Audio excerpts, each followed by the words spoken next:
Prepare to fail? Sorry to burst your bubble there, Super Steel, but this show has been failing pretty consistently for the better part of this year. I don't mean to sound rude with that statement, but it's hilarious to me that this show has the balls to make an episode with that title. Seriously, out of the 12 episodes I reviewed, I've only been able to recommend 2, and one of them was an anniversary special that at this point I'm convinced was made by different people. However, that doesn't mean that I've given up hope on this show. After all, no TV show can be all bad all the time, and who knows, maybe the fact that fail is in the title is intentionally ironic because this is the best episode yet. So let's see if this fail branded episode is actually good as we look at episode 13, Prepare to Fail. The episode opens on the ship where Madamodius greets General Tynamon, asking if his fighter Brax is ready for action. Tynamon says their plan will crush the Rangers before Badana comes in saying she's a big fan of Brax, even though she came from a different universe. Odious tells Badana to make Brax comfortable, so she goes all fangirl over the fighter, and when Tynamon tries to stop her, Badana says she knows the General's secret, threatening to tell the universe if he doesn't leave her alone. At the school, the teacher's handing out grades for a math test, telling the class that Sarah got the only A+, which surprises the Pink Ranger, who says she can't believe she studied so hard for such an easy test. The teacher tells the class to be prepared for the second part of the test that is tomorrow, and as the class lets out, she informs Victor and Monty that they failed the test despite their attempts to bribe her. The teacher tells the two they better study for the next test or else before leaving, which leads to this. This is your fault. Why? Because I copied all of your answers. You have to think of something, Monty. Well, there's no way I can learn it all in one night. Oh. Oh. Oh, I know just what to do.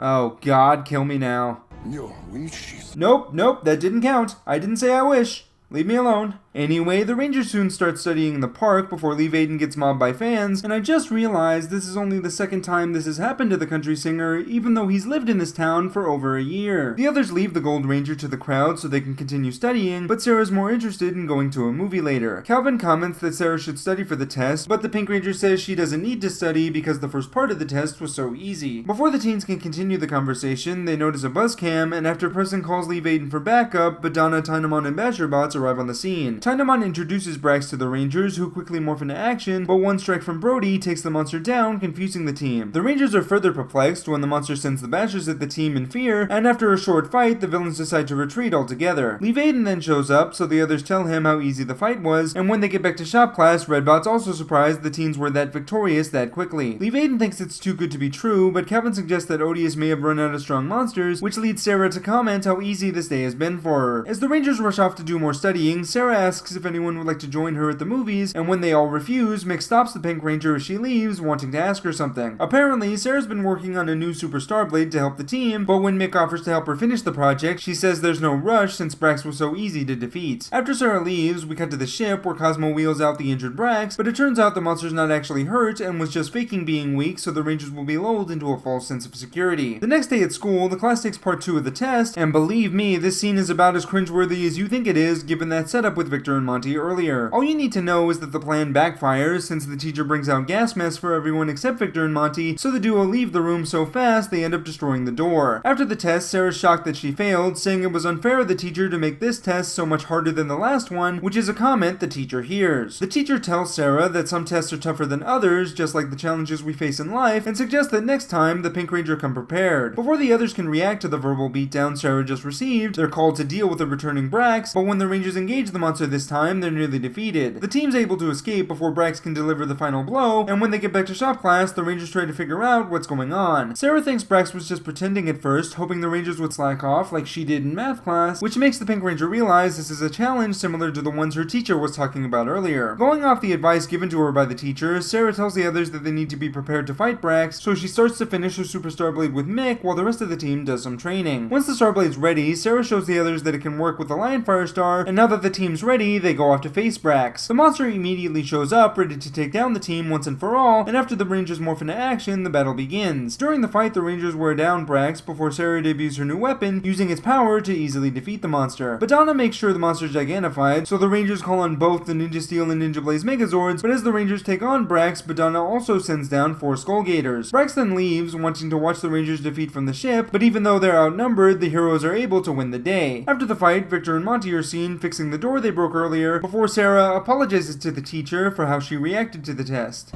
Listen, you were right. I didn't study for the test, and I deserve to fail. Well, It's a change of tune?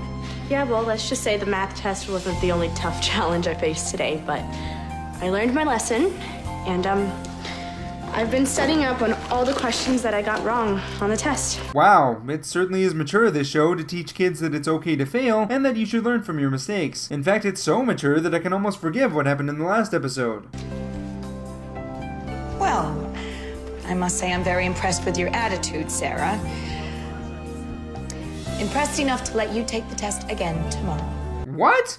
Why? She didn't even... whatever. I'll talk about it when I'm done. While the Rangers are celebrating with Sarah, Monty eats more beans, and the episode ends with one final fart joke. Fantastic. This episode is almost good. I had a very bizarre experience watching this episode because on the one hand, it does some things way better than any of the episodes that came before it, but on the other, it also has major elements of this show that I personally dislike. However, while I've talked about how Sarah is my least favorite character this season, I actually thought her focus here was handled rather well at first. The theme this time around is that you should always be prepared for any challenge that comes at you in life, and that you shouldn't take anything too lightly. Surprisingly, this episode conveys this message well by showing the negative consequences of Sarah not studying for her math test, as well as the great payoff that the Rangers get from being able to fight off Brax. It also helps that this isn't a bad moral to teach the kids like last time, so I don't really have a complaint there. The problem is that the episode undercuts all of its goodwill at the end by giving Sarah the opportunity to take the test again now that she's studying. So let me get this straight. It's not okay for Sarah to try and break the hoverboard speeding record, even though the only reason she didn't was because Victor cheated to take the trophy from her, but it's totally fine for the Pink Ranger to have another crack at a test she didn't study for initially? Well, that's character consistency if I ever saw it. Side note, I know we're talking about a show where ninjas fight off monsters and a giant robot, but I could not wrap my head around how unrealistic the scenario is. No teacher in their right mind would ever allow a student to retake a test, especially when said student obviously didn't study for it the first time. Though admittedly, that's more of a nitpick than anything else. I also question why the Rangers didn't pull out the Battleizer when fighting Brax the second time, but I suppose if they did, they wouldn't have needed Sarah's Super Star Blade, since it does exactly what Brody or Lee Vaden could have done in the Lionfire armor. Though I guess this scene does showcase how the show views Sarah, since she's always portrayed as being in the right, even when it doesn't make sense. However, this episode does manage to give me something more frustrating than Sarah's characterization by bringing back my favorite topic, fart jokes. Yay! I know this is partly my fault because I was the one who wanted the show to start telling actual jokes with Victor and Monty again, but goodness, these scenes are so difficult to watch that I was honestly having flashbacks to Last Laugh. I really hope this type of humor goes away whenever Hasbro takes full control of this show, and if that's the case, next year can't come fast enough. Overall, this episode is not very good. It did start off strong and executed its ideas well enough that I considered recommending it, but because the episode undercuts its theme just to give Sarah another undeserved win, it goes in the discard pile along with most of the other episodes this season. However, I'm fully aware that I may have been harder on this episode thanks to my dislike of the fart jokes here, so let me know if your opinion differs from mine in the comments, especially if you liked this episode. I, for one, would appreciate the discussion. I'm Nick, aka IronBat1993, and may the power